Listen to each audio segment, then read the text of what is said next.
Pegasus and Elara, Chapter 1.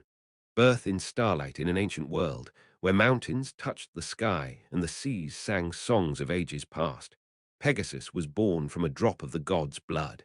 He was no ordinary horse, but a creature of pure magic, with wings shimmering like moonlight on water. His birth took place on Olympus' highest peak, where the goddess Athene, guardian of wisdom, blessed him with a spark of celestial fire. Pegasus was not just a horse. He was a symbol of freedom and power, a bridge between mortals and gods. His first breath was like a wind sweeping across the world, and that night the stars seemed to shine brighter.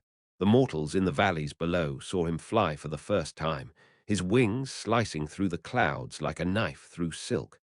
But Pegasus was not only a creature of beauty, he carried a secret. Athene had hidden an ancient prophecy in his soul. One day, he would become the key to saving the world from a dark force threatening to devour all light. In the first days of his life, Pegasus learned to fly higher than any bird, to dance with the wind, and to listen to the heartbeat of the world. He was alone, yet not abandoned, for the gods watched over him. But he felt a longing, an unexplainable pull toward something greater, something yet to be revealed. Chapter 2. The meeting with Elara. In a distant village at the foot of Olympus lived Elara, a young woman with eyes that reflected the starry sky. She was not like the others in her village. She dreamed of adventures beyond the dusty paths and endless fields. Elara had heard the legends of Pegasus, the winged horse who could fly to the ends of the earth. Her heart pounded with longing to meet him, to touch his wings, and perhaps, just perhaps, to ride with him on an adventure. One night, when the moon was full and the wind carried the scent of pine, Elara wandered into the mountains. She had seen a light, like a star fallen to earth, and she followed it without hesitation. There, in a glade surrounded by ancient trees, stood Pegasus. His mane glowed like silver, and his eyes were deep as eternity. Elara stood still, breathless, and for the first time Pegasus felt a presence that was not of the gods. It was something human, something warm. Pegasus lowered his head, and Elara stretched out a trembling hand. When her fingers touched his muzzle, a warmth spread through her entire body. It was as if their souls met, as if they had always been meant to find each other. Pegasus knelt, and without a word, Elara climbed onto his back. With a single beat of his wings, they lifted from the ground, and the world below vanished into a sea of clouds. Chapter 3. The first sign of the prophecy. As Pegasus and Elara soared over mountains and valleys, dark clouds began to gather on the horizon. The prophecy Athene had hidden within Pegasus' soul began to awaken. It spoke of an ancient enemy, a shadow born of the gods' envy and mankind's greed, called Erebos. This shadow had once tried to devour the world, but the gods had imprisoned it deep underground. Now the wind whispered that Erebos' power was growing again, that its chains were beginning to break. Elara could not hear the prophecy, but she felt Pegasus' unease. His wings beat harder, as if he wanted to flee something unseen. They landed on a cliff over a raging sea, and their Pegasus told her, through images flowing into Elara's mind, about the danger ahead. She saw visions of burning forests, of cities sinking into darkness, of a world without hope. But she also saw a glimmer of light, Pegasus himself with her by his side. Elara understood she had not met Pegasus by chance. She was part of his destiny and he of hers, but she was also afraid. She was only human, without divine powers or heroic strength. How could she stand against a shadow that even the gods feared? Chapter 4. The journey to the oracle. To fully understand the prophecy, Elara and Pegasus decided to seek the oracle at Delphi, an ancient priestess who could see into the future. The journey was perilous, filled with wild beasts, treacherous mountain passes, and storms that seemed guided by an unseen hand. Yet Pegasus' wings carried them through every danger, and Elara's courage grew with every step. When they arrived at Delphi, they were met by a woman cloaked in white veils, her eyes hidden behind a golden mask. The oracle spoke in riddles, her voice an echo from another world. Pegasus, bearer of light, and Elara, the heart that sees. Together you are the hope of the world, but alone you will fall. Seek the key in the cave where stars die, but beware the shadow's temptations.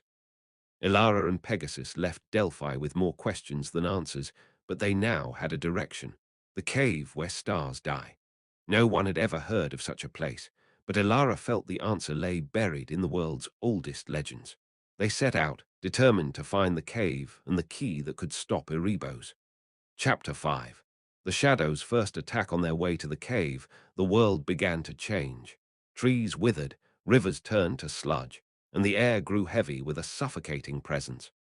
Erebos' power had begun to seep out of its prison, and its shadows took form as nightmarish creatures. One night, while Pegasus and Elara rested by a river, they were ambushed. Pegasus fought with wings and hooves, his body glowing with celestial power. Elara, unarmed, used her wits. She lit a fire and hurled burning branches at the shadows, which shrieked in pain when touched by the light. Together they drove off the attack, but Elara was shaken. She realized Erebos was not just a force, it was an intelligence, a will that hated all living things. After the battle, they found an ancient stone tablet, half buried in the ground. Strange symbols covered it, unreadable to Elara, but Pegasus' eyes glowed when he saw them. He showed her a vision, a cave where light died, where stars fell from the sky and vanished. It was the cave they sought, lying at the edge of the world, where no mortal had ever set foot. Chapter 6. The cave where stars die. The journey to the cave was their hardest yet. They flew over endless seas where waves rose like mountains, and deserts where sand burned like fire. Yet Pegasus' wings carried them through it all, and Elara's faith in their mission kept her strong. When they finally reached the cave, it felt like stepping into another world. The walls glowed with a faint, pulsing light, as if stars had truly fallen and been trapped there. In the heart of the cave, they found the key, not a physical key, but a crystal pulsing with ancient power. But as Elara reached for it, a voice echoed, deep and cold as night itself. It was Erebos speaking through the cave walls. "Take the crystal, and you bind your fate to mine," the voice said. "Leave it, and the world will fall." Elara hesitated. She felt the crystal's power, but also its darkness. Pegasus stood by her side, a reminder that she was not alone. Together they chose to take the crystal, not to yield to Erebos, but to use its power against him. Chapter 7. The temptation. With the crystal in her possession, Elara began to hear whispers in her mind. Erebos offered her power, wealth, eternal life, everything she had ever dreamed of. But each offer came at a price, betraying Pegasus and abandoning the world to its fate. Elara fought the temptation, but the voice grew stronger every day. Pegasus felt her struggle. He could not speak, but his eyes said everything. He believed in her. One night, when Elara was on the verge of giving in, Pegasus flew her high above the clouds, to a place where the stars were so close she could touch them. There, in the silence, she found the strength to resist. She hurled the crystal toward the heavens, and a light exploded, as if a star had been reborn. But Erebos was not defeated. The crystal had weakened him, yet his power still grew. Elara and Pegasus realized they could not defeat him alone. They needed help from the gods, from humankind, from the world itself. Chapter 8. The alliance. Elara and Pegasus returned to Olympus to seek the gods' aid. But the gods were divided. Some, like Athene, believed in Pegasus and Elara's mission, while others, like Ares, saw Erebos as an opportunity to reshape the world according to their own desires. Elara stood before the gods and spoke, not as a mortal, but as an equal. Her words, filled with courage and truth, convinced even the most doubtful. With the blessing of the gods, Elara and Pegasus set out to rally humankind. They traveled from village to village, city to city, spreading word of the threat. At first, they were met with skepticism, but Pegasus' presence, his wings, his light, ignited hope in people's hearts. An army of mortals and divine forces began to form, united by a single cause. Chapter 9. The final battle. Erebos' prison lay deep underground, in a world of eternal darkness. Elara and Pegasus led their army there. But as they approached, they realized Erebos had grown stronger than anyone imagined. He had forged an army of shadows, and his presence was a cold that seeped into the soul. The battle was brutal. Pegasus soared through the shadows, his wings blazing like fire cutting through darkness. Elara fought at his side, armed with a spear blessed by Athene, but Erebos was cunning. He targeted Elara, knowing she was Pegasus' heart. In a moment of weakness, Elara was struck by a shadow and fell. Pegasus roared, a sound that shook the earth. His wings glowed brighter than ever as he hurled himself at Erebos. In that moment, Elara understood what she had to do. She rose despite the pain and hurled the crystal straight into Erebos' core. Light exploded, and the shadows scattered like smoke in the wind. Chapter 10. The light returns when the dust settled. Erebos was gone, his prison empty. The world began to heal. Trees grew green, rivers flowed clear again, and the stars shone brighter than ever. Elara and Pegasus stood side by side, exhausted but victorious. The gods offered Elara a place among them, but she refused. Her place was in the world, among mortals. Pegasus, always a bridge between gods and humans, chose to remain by her side.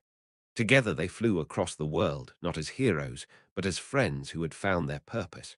And so the tale of Pegasus and Elara is told even today, of how a winged horse and a woman with a courageous heart saved the world from darkness. Their names live on, not only in legend, but in every star that shines in the night sky. Epilogue when it was over, and the world breathed green and light again. Pegasus and Elara flew off beyond the horizon, not as rulers, not as immortal heroes, but as friends who had found their purpose. They left no thrones behind, only stars shining brighter than before. People still tell of their journey. When the night sky is clear and Pegasus' constellation glows high above, they say he still watches, with Elara by his side, ready to bear the world should darkness ever return. For the gift of light is not immortal. It must be nurtured, shared, and rediscovered by every generation. And every time a person chooses courage over fear, freedom over chains, a new star lights up in the sky as an echo of their journey through the shadows. Don't forget to subscribe, like, and leave a comment.